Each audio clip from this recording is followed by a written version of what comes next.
Hello, in this video I'm going to go over DPS scribing skills. So I'm at my house right now with the scribing altar. If you don't have one of these, or if your guild doesn't have one in their guild house, then where you need to go is you go to a way shrine and you go to Ivea here on the map. It's just below Cold Harbor, and then you go into this way shrine, and then the scribing altar is in there. I'm sure you know that if you have scripts and all that. But I'm going to cover what I recommend for DPS scribing skills. Now, this isn't to say that you're going to use all of these on every build, every time, everywhere. This is just how I would recommend configuring them, so that if you are going to use them, they are the most potent. Now, you may need to change a damage type or something like that depending on what your build needs, but these are going to be some really strong setups in general to implement into a build. Elemental Explosion. I'm going to start off with this one because it is at the top of the list. The problem with a lot of these scribing skills is they have a cast time.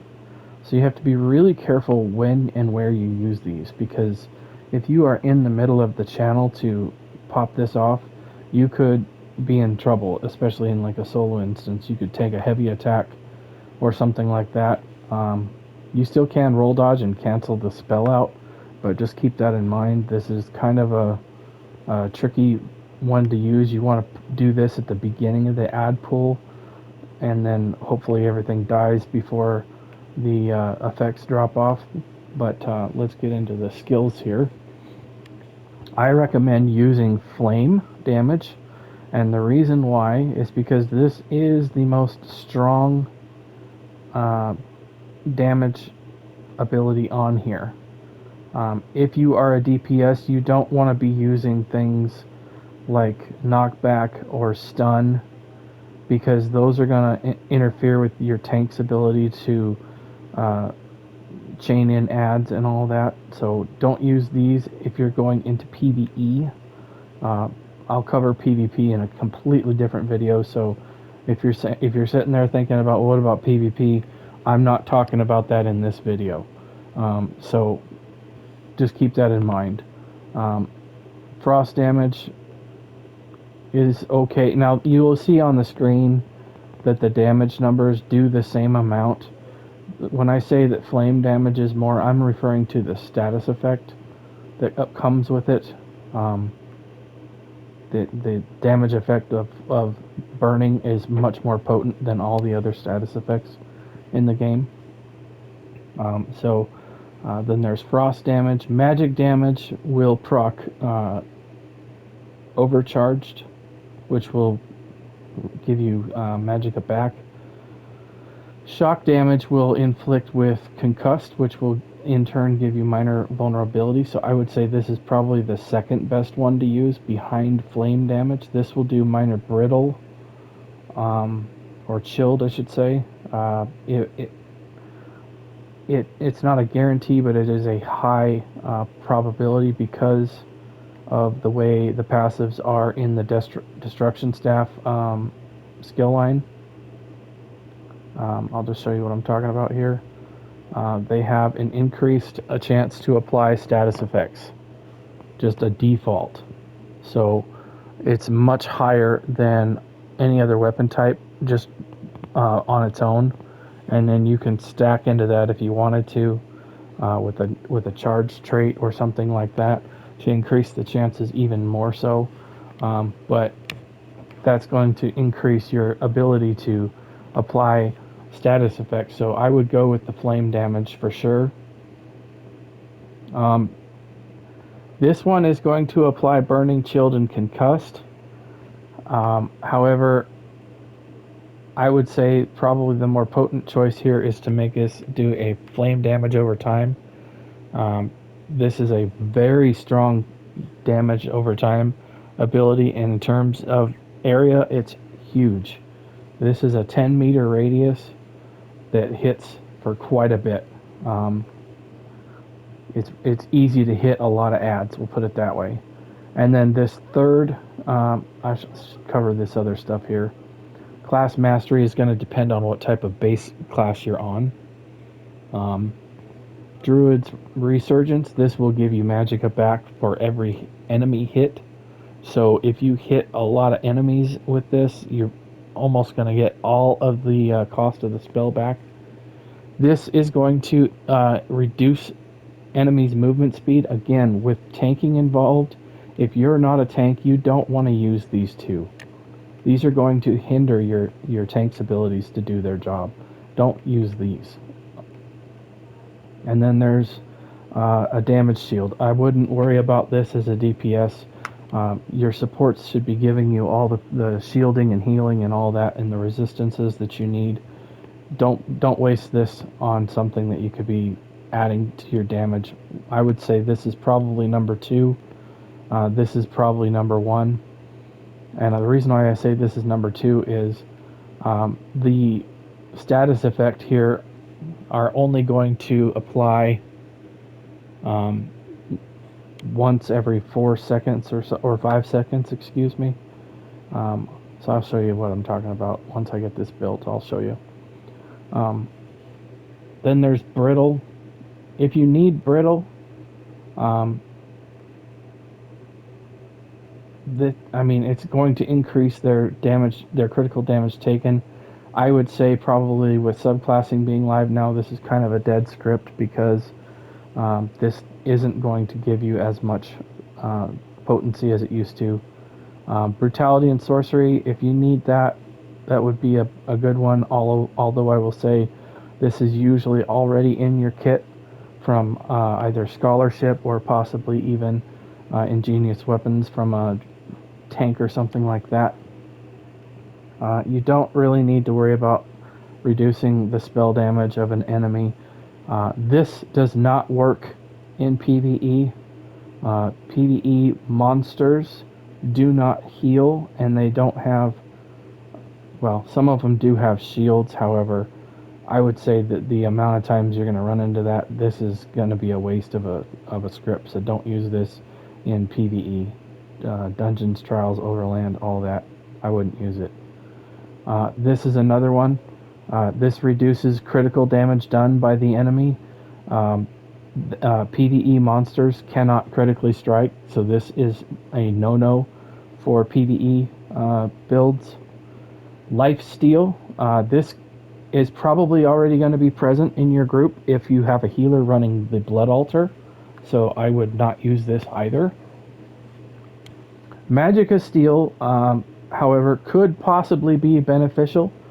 This is going to give you and your group resources whenever they attack enemies that are afflicted with Magicka Steel. So that is a benefit. This is probably, I would say, the most potent out of all the options.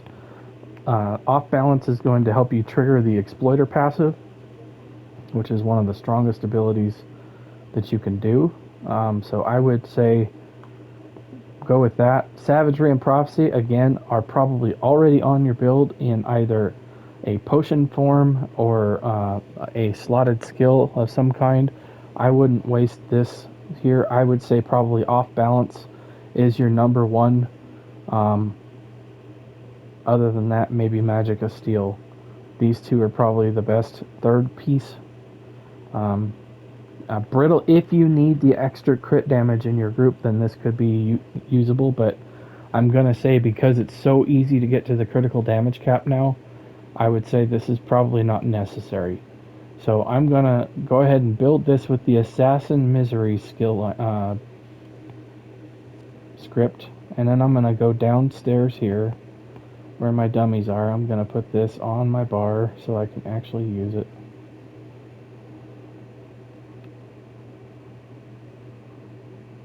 And we're going to watch and see when the status effects get applied and how long it happens. Or I should say how often it happens for one strike. Okay, so now we're going to hit this in a ring. And there you see the burning, chilled, and concussed.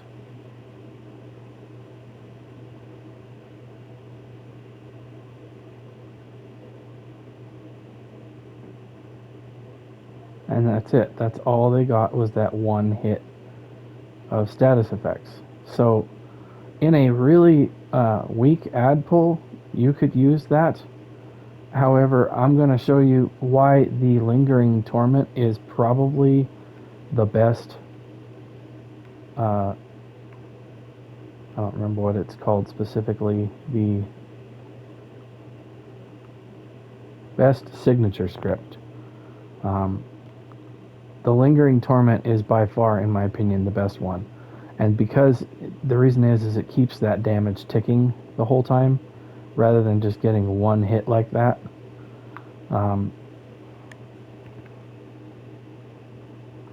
As you can see, I got in the bottom corner there, I got 38,000 for 4 seconds of just hitting one thing like that.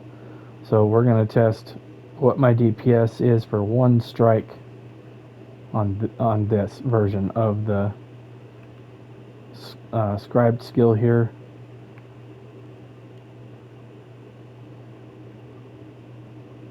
I didn't save it, did I?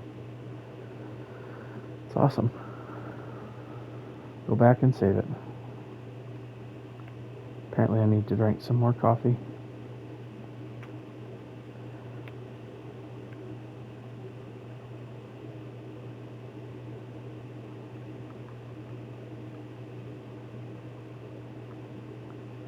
Lingering Torment and off balance and build it. Okay. So that's how you cancel. If you saw that right there, I accidentally hit the circle button. Before it casts, you can roll dodge and cancel it, or you can just hit block and it'll turn it off if you're in a situation where you need to stop the channel.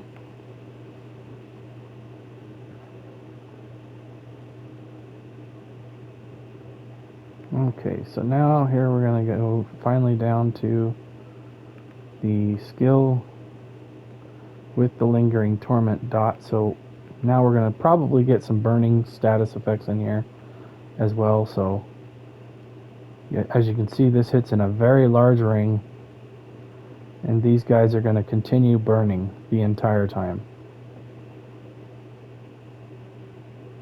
There's burning status on a couple of them there, that far left one there. You can see the statuses up top there.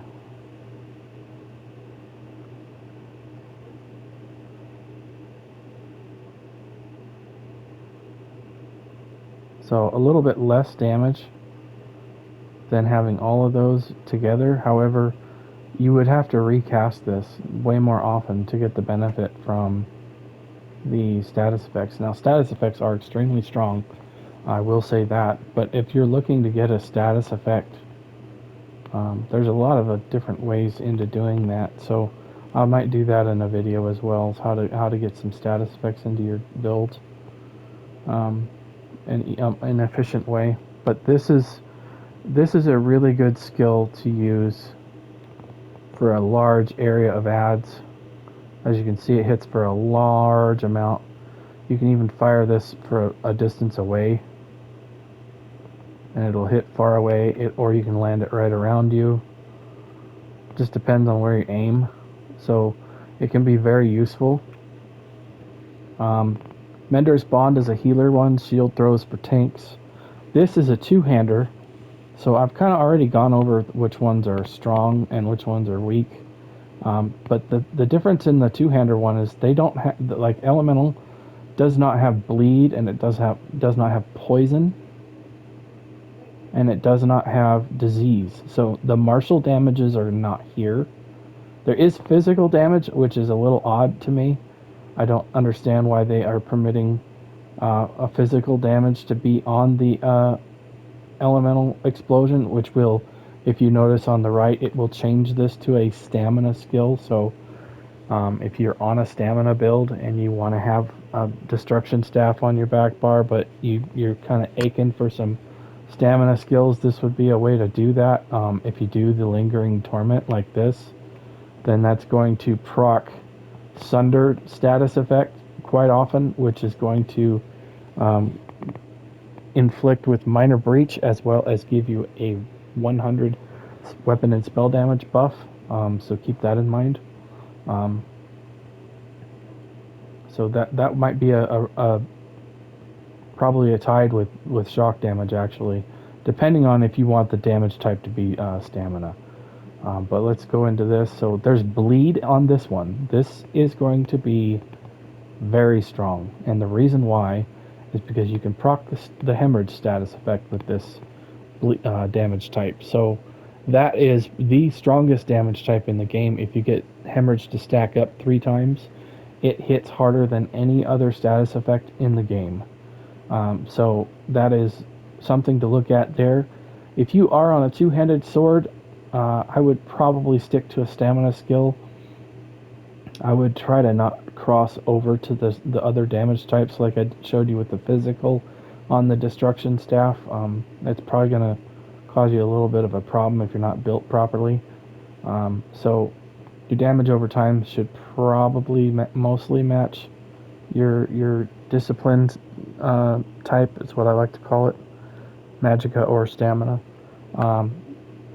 Magic is going to be kind of a weak damage status effect. Physical is going to proc Sundered. The poisonous status effect, this is going to be much stronger in Execute because it scales off, the status effect scales off of enemy health, and it gets stronger as they get closer to death. So that's a good one as well.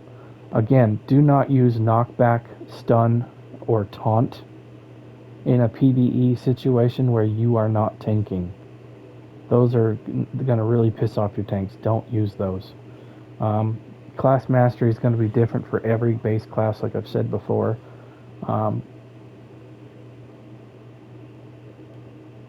Fencer's parry is more of a tank script. Wayfarer's mastery. This can be strong. This will grant you the bonus of the follow-up passive. If you're not familiar with that, the follow-up passive is right here.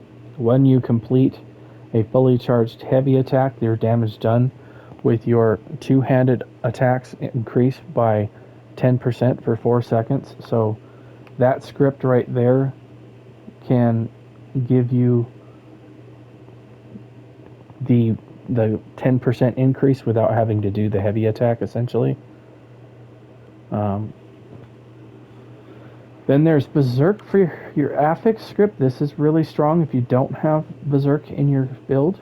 I would say probably going to be the most beneficial, maybe Minor Mangle to reduce max health. Now I will say this does not affect bosses. This only affects minor adds, not elite adds. Elite adds cannot be inflicted with Minor Mangle. Interrupt could be good, although I would say that the range of this skill is not very good. So like something like a long range interrupt is probably going to perform a lot better. Usually if you're close by and you need an interrupt, you just bash somebody. You don't use a skill for that. Minor Force is probably going to already be on your build with Velothi. Minor Expedition is pretty easy to get. I don't know that I would waste this on this ability. Brutality and Sorcery again, and then Breach is already present.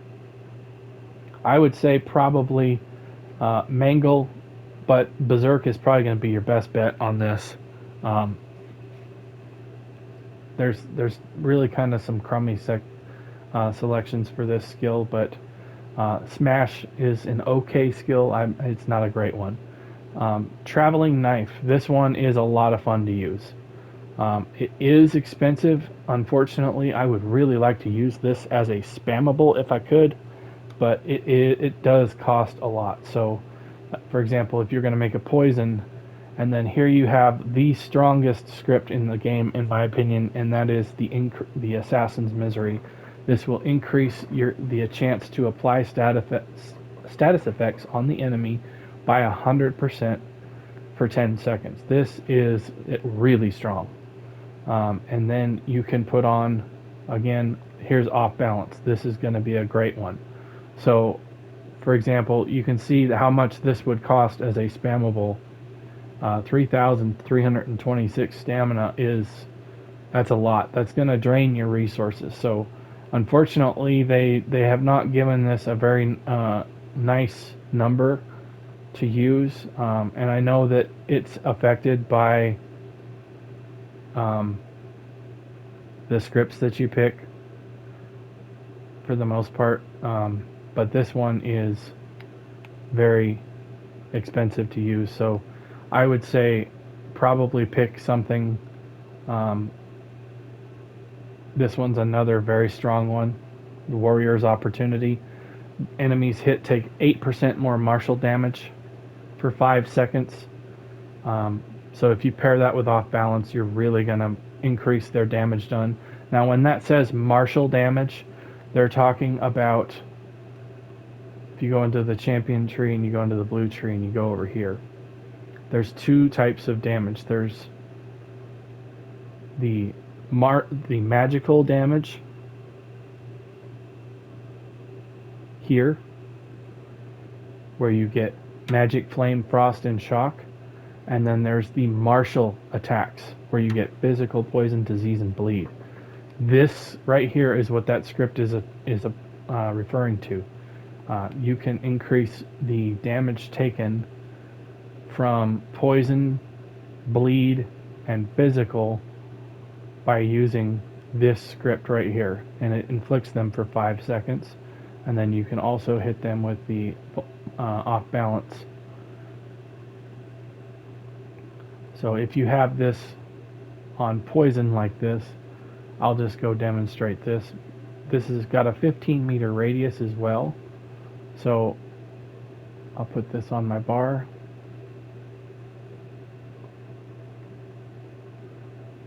And as you can see,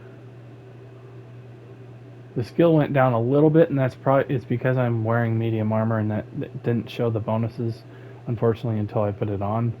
But just to show you what a regular spammable costs, this is a normal spammable of 2020, and this is going to cost quite a bit more. So that's going to consume your resources a lot worse than what a normal spammable does.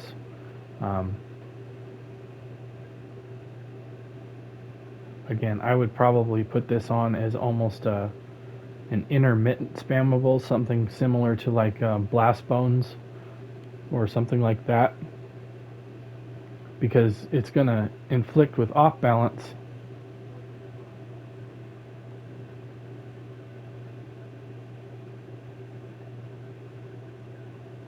There's the poison status effect. I'm not quite sure why my tentacle is going off. I'm not leaving an effect on the ground with this, to my knowledge.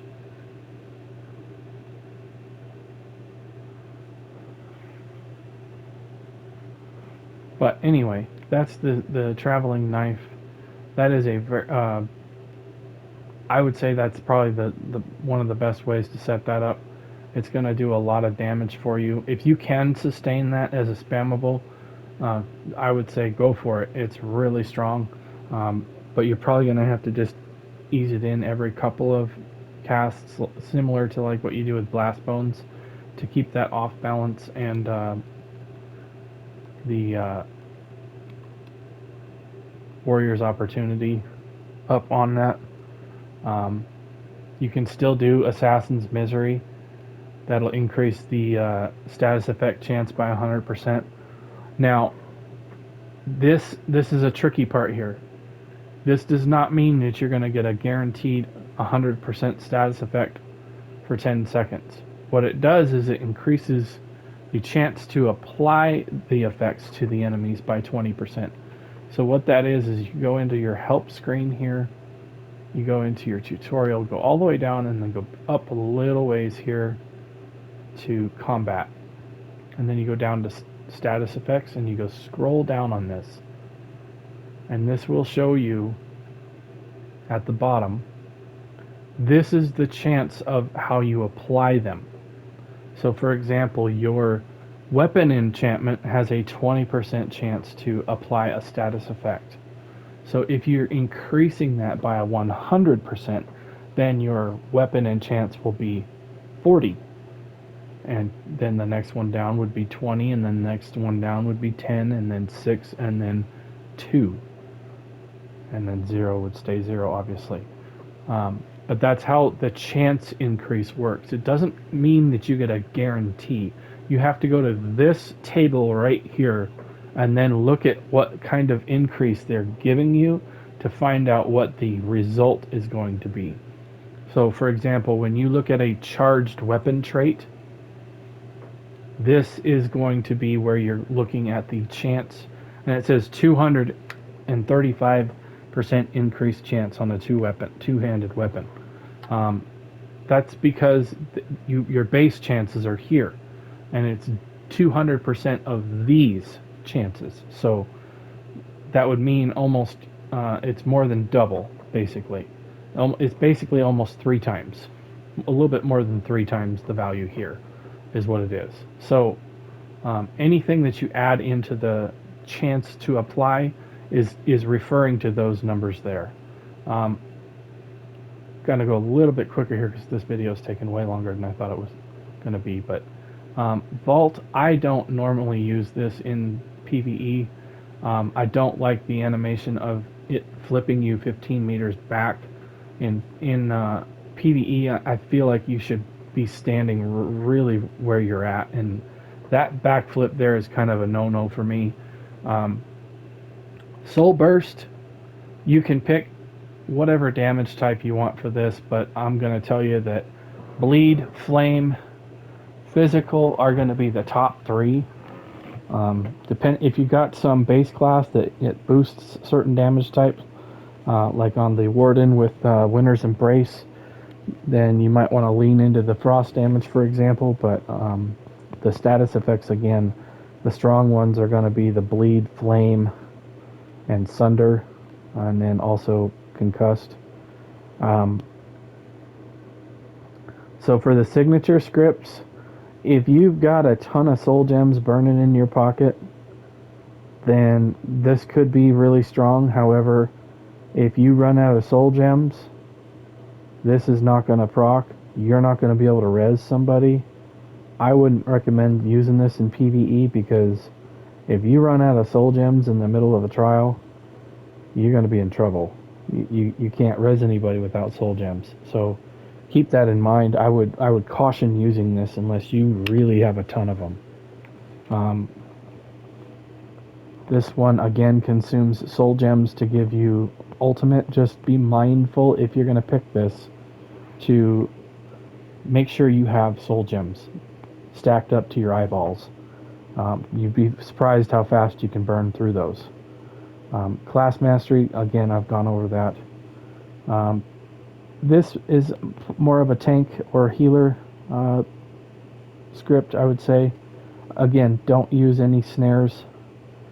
This is probably going to be the best one because it sticks the damage on the enemy, excuse me. This, by the way, is a very good way to get a Zen dot in. So if you want to bleed over time on the enemy, you can put a bleed over time on them. And because this is not going to be just bleeding on the ground kind of thing, and it actually sticks on them, this is a Zen dot, so keep that in mind. If you wanted to give your group Minor Courage, you could try that, but it's probably already present from your support. I would say AoE Minor Breach is probably a good one. Possibly Magicka Steel or Interrupt, but this one is kind of a up in the air. I would say probably Breach is good to hit, because that's just going to ensure that they're inflicted with that. Wield Soul is a single target. This could be a spammable.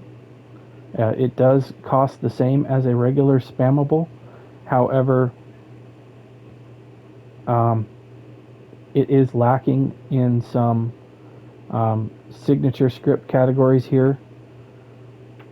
It's got the soul gem consumers here, like I said. And then there's the class mastery. So if you are on a class that, you know, for example, this is going to do shock damage if you don't have pets out. So that'll add to an AoE. Probably want to do physical with the Sork thing, but then you're really struggling to find some stuff here on the lower level of these skills here, because like recoveries are good, but this is major recoveries. You could get this from a tripod. This is something that a tank is going to inflict already. Major resolve, you should already have this from your support. This comes from potions or from a skill that you probably already have slotted. Major vitality, this could be really strong as a spammable if you're in some difficult content and you want to help your healers out by giving yourself major vitality. You could do that. That could really boost your healing taken by 12% and your shield size. So that could be a sneaky way of beefing up yourself for the trial. This is major breach. That's already going to be handled by support.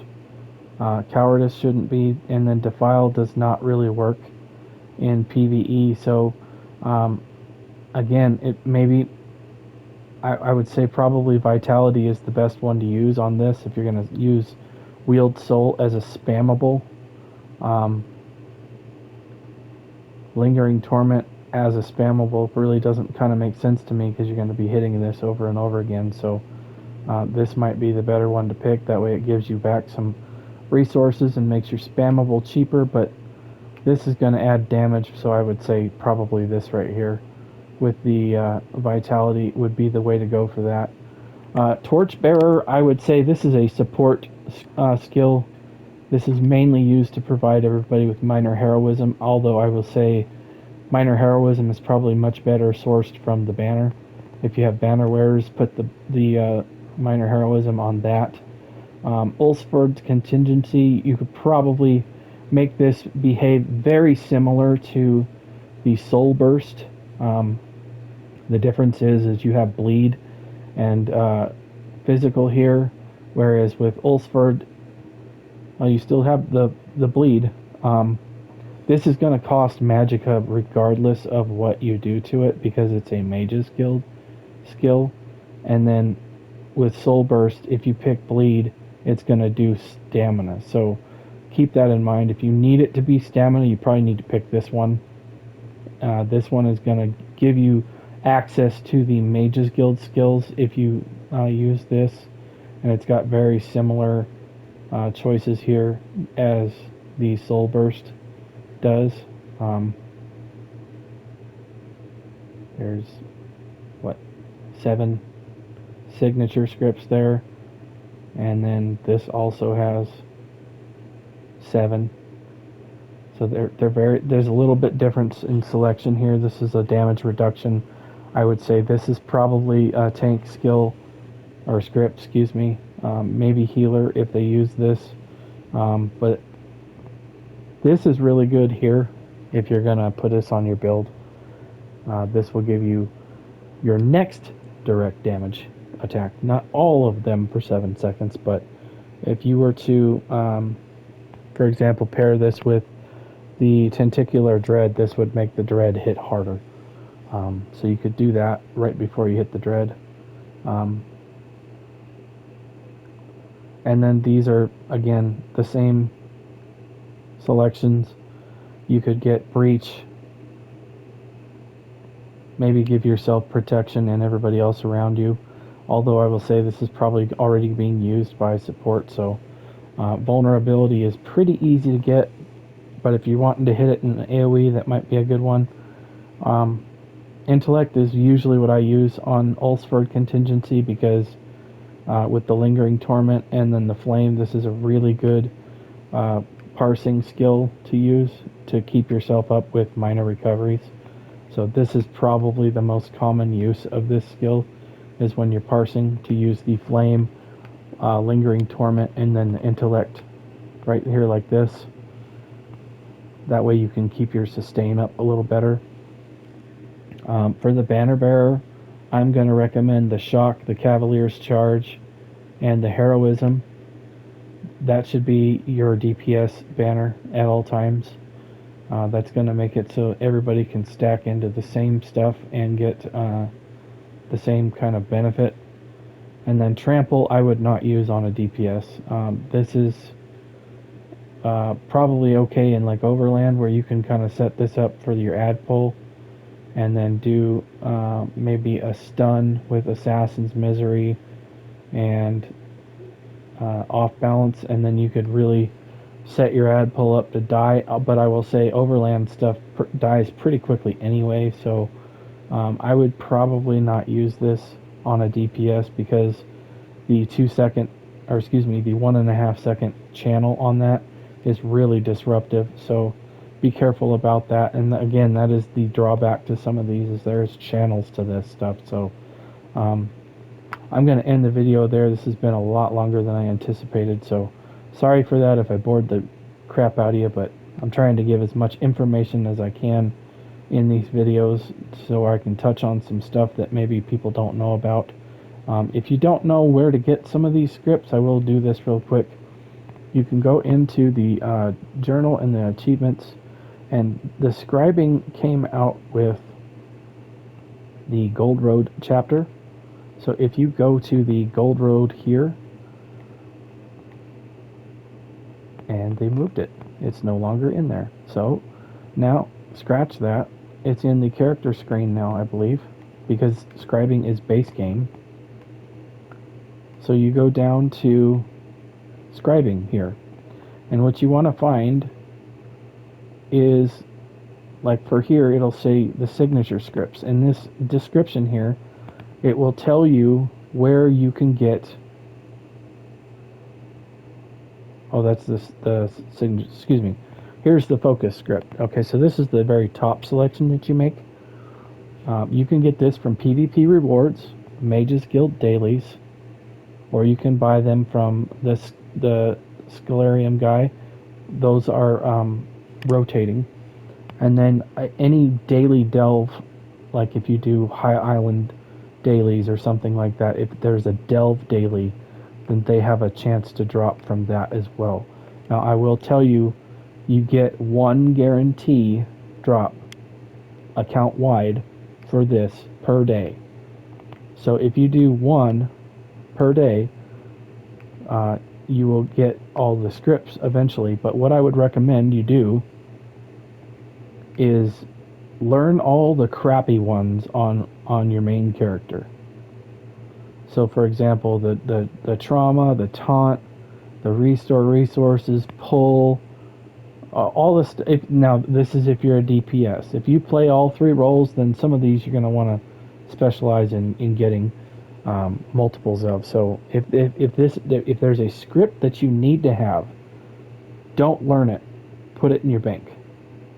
If it's a garbage script, you want to learn it so that crosses it off of your pool, because these will drop in a curative manner. So what you want to do is learn all the ones that you don't want to use, and then when you get enough of it, let's say for example you have a bunch of tanks that you want to get pulls for, and you narrow it down to where you've got pull and maybe like 3 or 4 others only left on your table to pull from. Once you get enough pulls for all of your characters, then you learn the pull on this character, and you can put pull to bed. Once you learn all of them on all your characters, then you can just sell them to your vendor and get a 999 gold. But that's how I filled in all these on all my characters.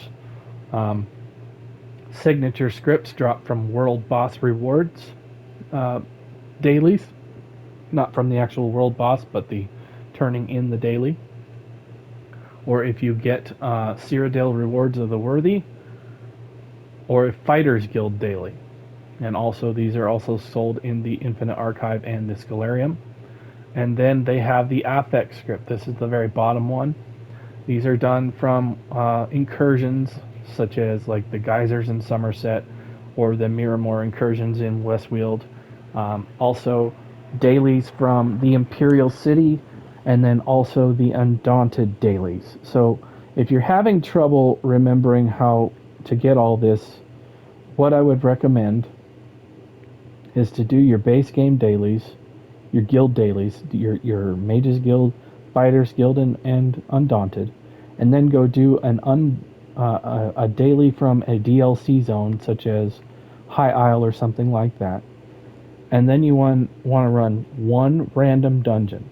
And if you do that every day for, I think it takes probably about a month or so to get all of them done for all of your characters. But if you do that in a routine, you'll get all the scripts for everything that you want to use on your characters. So, okay, so now I'm really done this time. Thank you for watching. If you like this video and you're still listening to me yammer on about this, thanks for watching. Check out my YouTube channel for more information. If you go down to my created playlists and check out all my organized Elder Scrolls Online content, I've got it all separated there. Thank you for watching again, and I'll see you in another video. Bye.